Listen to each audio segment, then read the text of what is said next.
selamat pagi buat teman-teman sekalian. Di sini saya akan menjelaskan atau memberitahukan cara membuat web sederhana menggunakan HTML.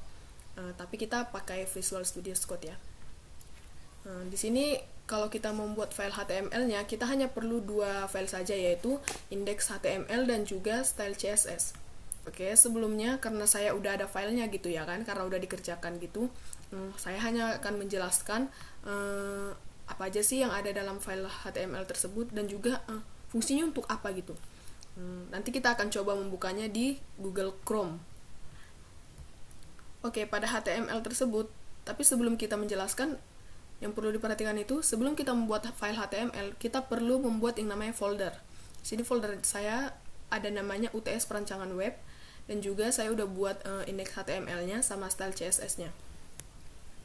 Di HTML itu kita ada jumpa, ada bertemu, ada tahu, namanya title. Dimana title tersebut berfungsi untuk membuat halaman baru. Coba kita buka ke apanya, ke webnya.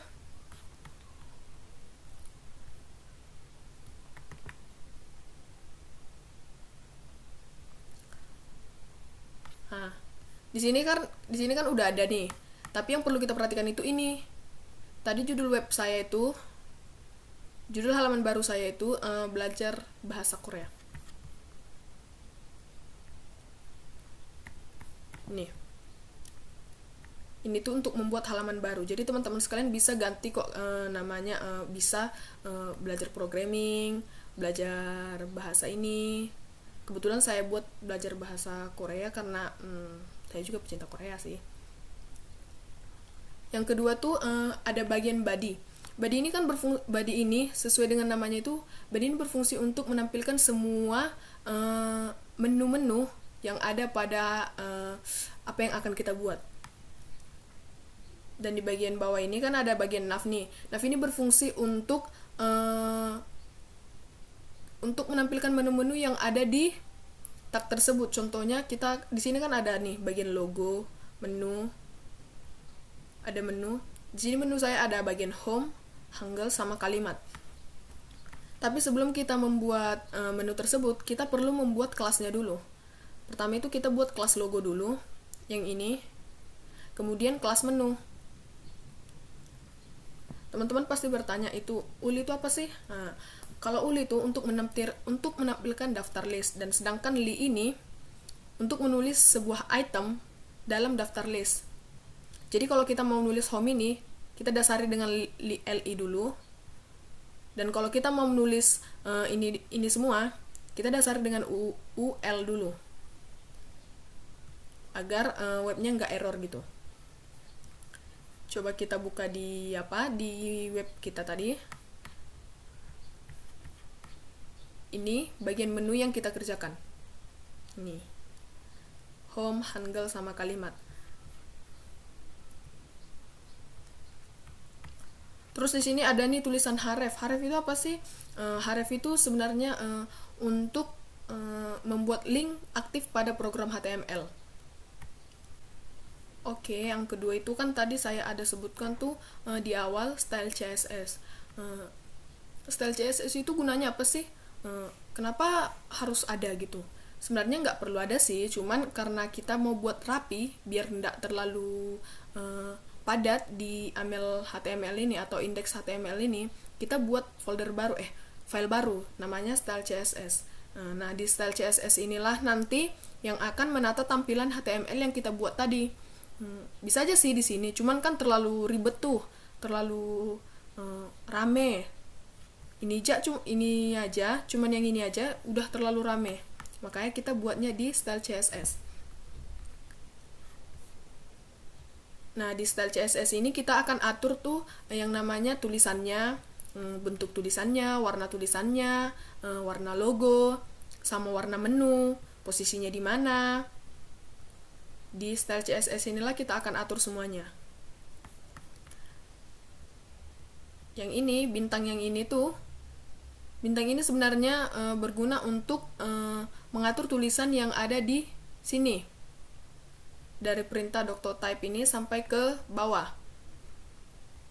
Cuman karena kita kan pengen tuh tulisannya beda-beda, jadi di bagian body kita ubah lagi bentuk margin sama paddingnya, sekaligus font family-nya. Terus di sini kan ada kelas wrapper nih.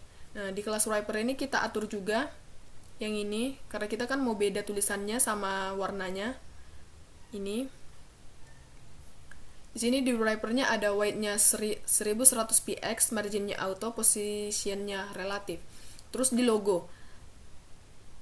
Logo tadi yang ini. Yang ini. Kita pasti kan pengen tuh logonya bentuk tulisannya beda sama warnanya juga beda.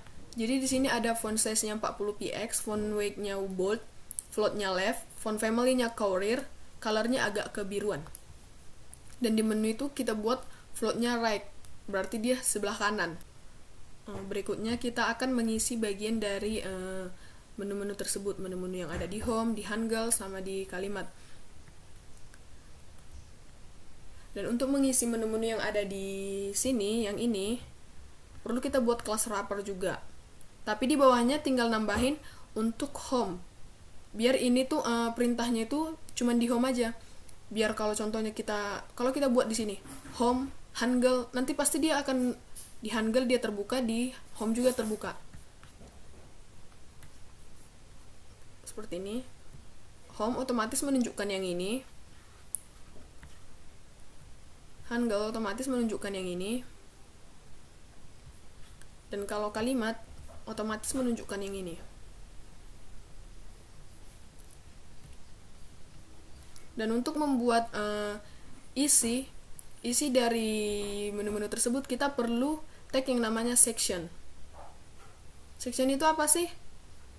Nah, section itu adalah cara kode untuk mempresentasikan bagian dari dokumen yang ada di menu. Begitu selesai kita membuat text sectionnya, yaitu yang ada di menu home, kita perlu membuat yang namanya kelas kolom, yang dimana di kelas kolom itu terdiri dari deskripsinya. Begitu juga untuk menu Hangul dan juga kalimat. Gak beda jauh untuk mengisinya. Hanya saja di bagian kalimat saya nggak ada masukkan gambar, nggak ada buat gambar. Saya hanya ada masukkan beberapa kalimat aja. Ini. Tapi nggak beda kok untuk membuat di home sama di Hangul juga. Baiklah, sekian yang bisa saya sampaikan kepada teman-teman sekalian.